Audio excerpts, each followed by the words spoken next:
Hi boys, I hope all of you are safe and doing well and also doing the needful. Time is passing by, we cannot wait, though we are constrained for many things. Studies must go on, and I hope you are responsible enough and you are trying to help out your parents in whatever way you can.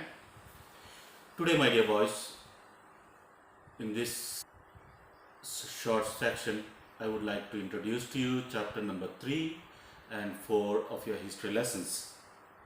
The third chapter is on economic, social and cultural impact of British rule in India.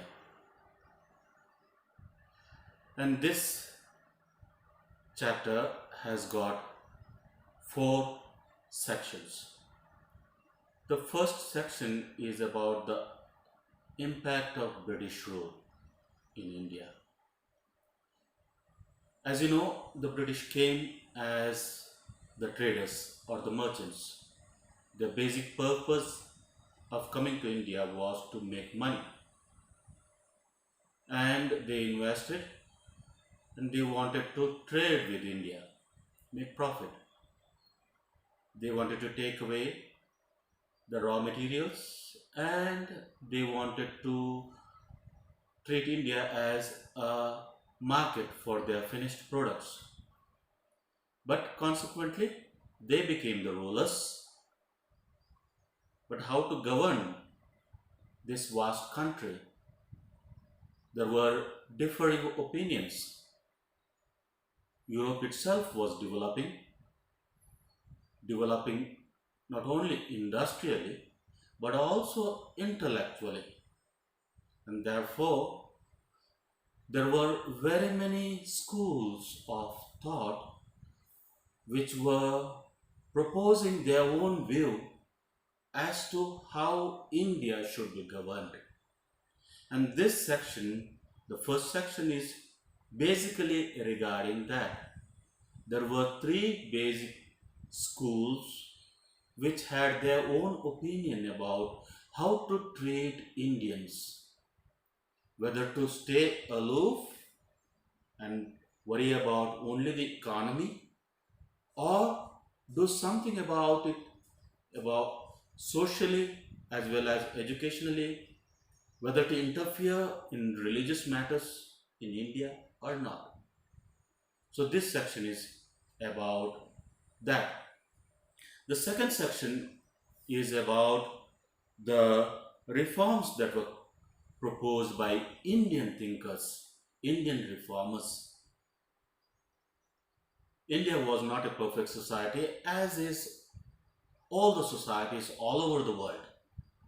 It is a gradual evolution, gradual emergence into what we are today. India also came a long way from its past.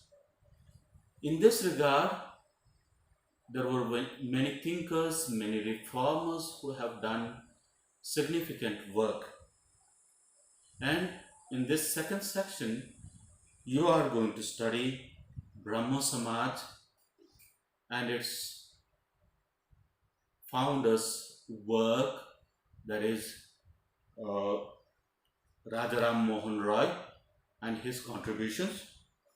And later on, Brahmo Samaj was taken over by Devendranath Tagore and was held by Keshav Chandra Sen, and subsequent splits that came about because they were not agreeing on certain matters. Then we study about Arya Samaj, which was basically a movement that was started by Dayananda Saraswati in the south.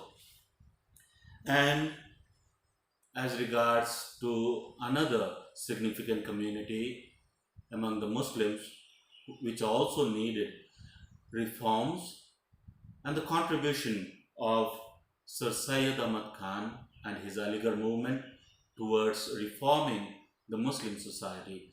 All these things you will study in the second section. The third section is about the caste struggle. India has come a long way in its treatment regarding the caste. The caste system is almost ingrained in our culture or nature, so to say. But it also needed some type of enlightenment and reforms. The great reformers like Mahatma Jyotiba Phule, Sri Narayan Guru, and Veerasalingam Kandukari, these persons' contribution is immense. Then we come in the fourth section, the women's questions or the matters or issues regarding the women. The first one was regarding sati, the second one was widow remarriage, the third one is about infanticide or female infanticide, and fourth one is about the age of marriage, what we call as age of consent. Sati system was very much prevalent in India, especially in Bengal, northern part of India, and the contribution of Rajaram Mohan Roy was immense in enacting a law regarding the abolition of sati. Widows were treated very badly. In those times, since the medical science had not advanced, and people would die early, and when men died, married men died, their women had to, I mean, if they did not commit sati, their position was very pathetic. The widows were treated very badly, and therefore, towards this cause, we see Ishwar Chandra Vidyasagar's effort, his works in getting an act passed legalizing or enforcing remarriage of the widows is significant. The third thing in this section is about infanticide. Nobody wanted women or female children. Having realized or having thought it as a burden, and therefore they were killed or they were got rid of at the earliest time possible. This was not human, and therefore a law was enacted in the year 1870 banning infanticide itself. There used to be child marriages, and children are not able to take the responsibility or the burden of a marriage, and therefore marriageable age by this Age of Consent Act was raised. Today the marriageable age is 18 for the girls and 21 for the boys. But at that time it was not so. It was probably at the age of 10, at the age of 11, 12, children were married off, and it was too early for them. So we see the contribution of the reformers towards raising this marriageable age. All the reforms were not freely welcomed by everybody. There was also opposition. There were also groups, orthodox groups, who did not want these reforms and who saw this way of life, or who saw the laws and the British interference as an obstacle for the traditional way of life, for the traditional way of believing in God or practicing religion. This is about the third chapter. And the fourth chapter, my dear boys, is about the protest movements. It's not only the movements took place after the emergence of Gandhi or maybe with Bengal partition. There were also small scale movements that took place earlier. They have also significant part to play in opposing British rule and their way of behaving or practicing, their how they treated Indians. We are going to study three basic revolutions or protests regarding in this chapter. The first one is Indigo Revolution. An Indigo Revolution which took place at the end of 19th century in the year 1899-1900, and this was a protest or revolt of the farmers in Bengal who were forced to cultivate indigo. In history you can read, indigo was a very much wanted commodity.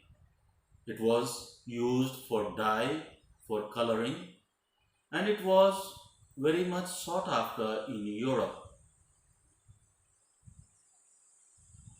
It could be mined as it was done in Italy or some other parts of the world, but it was also grown.